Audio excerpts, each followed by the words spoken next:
चारों युगों सतयुग, त्रेतायुग, द्वापरयुग, कलयुग के मानव व्यवहार का विश्लेषण कर सकते हैं। किस प्रकार चारों युगों में मानवीय विचारधारा में परिवर्तन होता गया। सतयुग। मनुष्यों की लंबाई 32 फीट। मनुष्यों की आयु 1 लाख वर्ष तक अधिकतम। स्वभाव सत्यवादी और धर्मात्मा और सात्विक स्वभाव। धर्म अपने 4 पैरों पर था। सतयुग की आयु 1728,000 वर्ष। ईश्वर की आराधना का तरीका तपस्या। त्रेता युग। मनुष्यों की लंबाई 21 फीट। मनुष्यों की आयु 10,000 वर्ष तक अधिकतम। स्वभाव सत्यवादी, धर्मात्मा, कुटिल, सात्विक और राजसिक। धर्म अपने 3 पैरों पर था। त्रेता युग की आयु 1296,000 वर्ष। ईश्वर की आराधना का तरीका यज्ञ, हवन। द्वापर युग। मनुष्यों की लंबाई 11 फीट। मनुष्यों की आयु 500 से लेकर 1000 वर्ष तक। स्वभाव सत्यवादी, धर्मात्मा, कुटिल, सात्विक, राजसिक और तामसिक। धर्म अपने 2 पैरों पर था। द्वापर युग की आयु 8,64,000 वर्ष तक।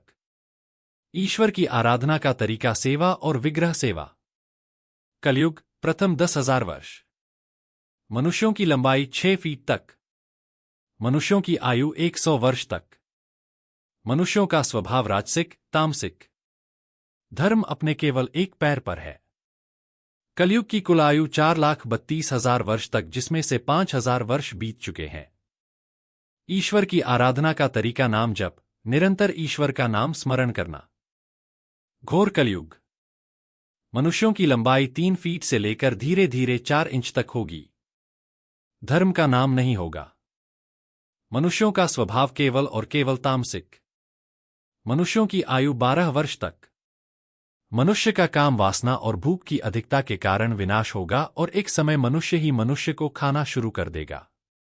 ईश्वर का कोई नाम नहीं होगा। हालांकि धर्म स्थान अवश्य होंगे, परंतु लोगों में भाव नहीं बचेगा।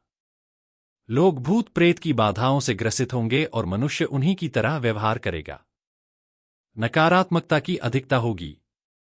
तो ये कुछ स्वभाव मैंने आपको बताए हैं सभी युगों के। हालांकि मैंने विज्ञान, तंत्र और आयुर्वेद की बात नहीं की, क्योंकि हर युग का अपना विज्ञान, तंत्र और आयुर्वेद था जो युग समाप्त होने के बाद बदल जाता था। यदि इस विषय को गंभीरता से लिखा जाए तो उत्तर बहुत अधिक लंबा हो जाएगा। कोई आवश्यक नहीं है, आप मेरी किसी भी बात से सहमत और असहमत हो सकते हैं। धन्यवाद। हरे श्री कृष्ण।